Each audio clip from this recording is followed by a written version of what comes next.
मरचू जंगल से लकड़ियां काटकर बाजार में बेचने गया, लेकिन उसे लकड़ियों के अच्छे दाम नहीं मिले।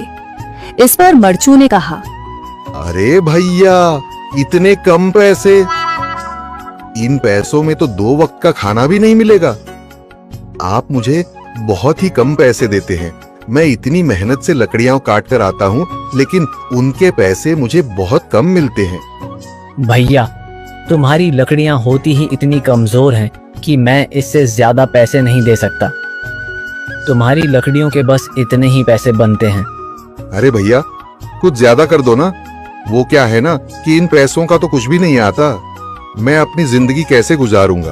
भैया, तुम जाकर अच्छी लकड़ियां लाओ, तभी इन लकड़ियों का अच्छा दाम मिल पाएगा, वरना इन लकड़ियों का तो यही दाम है। ये सुनकर मरचू बहुत ज्यादा परेशान हो गया और पैसे लेकर किराने की दुकान से सामान खरीदकर घर आ गया।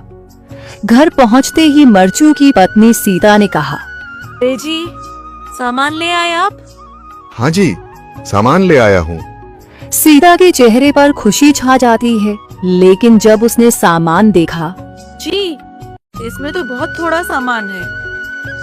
हाँ सीता, मुझे पता है कि यह सामान बहुत थोड़ा है, लेकिन मैं क्या करूं? मेरे पास जितने पैसे थे, मैं उतने का ही सामान लेकर आ गया हूँ। इस तरह हमारा गुजारा कैसे हो पाएगा जी?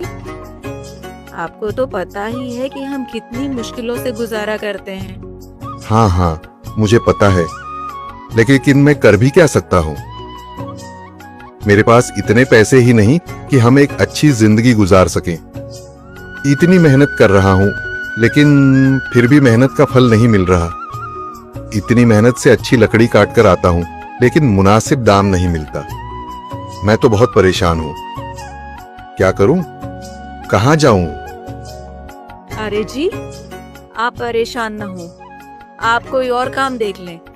मैंने कई बार काम तलाशने की कोशिश की, पर किसी ने भी मुझे काम नहीं दिया। ये सुनकर सीता भी काफी ज्यादा परेशान हो गई। मरचू से सीता की परेशानी नहीं देखी गई। उसने अपनी पत्नी सीता से कहा, मैं फिर से जंगल की ओर जा रहा हूँ। अरे जी, अभी मत जाइए ना, वैसे भी शाम हो रही है। आप कल चले जाइएगा, अभी मत जाइए। ठीक है, अगर तुम रोक रही हो तो मैं नहीं जाता। मैं कल चला जाऊंगा। इसके बाद मरचू गांव में घूमने के लिए चला गया। तभी उसे एक आदमी मिला और उसने कहा, कहाँ जा रहे हो भैया? और सुनाओ, क्या हाल चाल है? जिंदगी कैसे गुजर रही है? अरे भैया, तुम्हें तो पता है कि लकड़ियां काटकर कैसे गुजारा होता है। हाँ भैया, तुम सही कह रहे हो। और आसपास के जंगलों में अच्छी लकड़ियां भी नहीं है। इसके लिए तो जंगल के अंदर जाना पड़ेगा। पर जंगल के अंदर तो काफी सारे जंगली जानवर होंगे। मुझे बहुत डर लगता है भैया, मैं जंगल में कैसे जाऊंगा? हाँ भैया, जंगली जानवर तो होंगे, लेकिन अच्छी लकड़ियां तो वहीं से ही मिलेंगी। ये सुनकर मरचू बहुत ज्यादा परेशान हो गया, लेकिन वह आदमी बिल्कुल ठीक कह रहा था। जंगल के किनारे की सारी लकड़ियां कट चुकी थीं। अब सिर्फ जंगल के अंदर ही अच्छी लकड़ियां बची थीं। अगली सुबह मरचू लकड़ियां काटने जंगल की ओर चल पड़ा।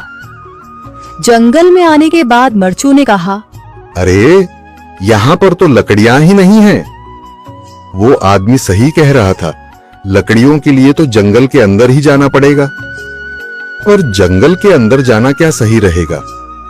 मुझे तो बहुत डर लग रहा है, क्योंकि वहां पर तो काफी सारे जंगली जानवर होंगे जो खतरनाक होंगे। अगर आज मैं जंगल के अंदर नहीं गया तो मैं आज घर पैसे लेकर नहीं जा सकूंगा, और फिर जब पैसे नहीं होंगे तो गुजारा कैसे होगा? मरचू जंगल के बाहर खड़ा सोचता ही रहा और फिर उसने सोचा, अरे, यहाँ पर भी कोई मजबूत पेड़ दिखाई नहीं दे रहा जिससे मैं लकड़ियां काटकर घर ले जा सकूं। लगता है और अंदर जाना पड़ेगा। यही सोचकर मरचू जंगल के अंदर चला गया।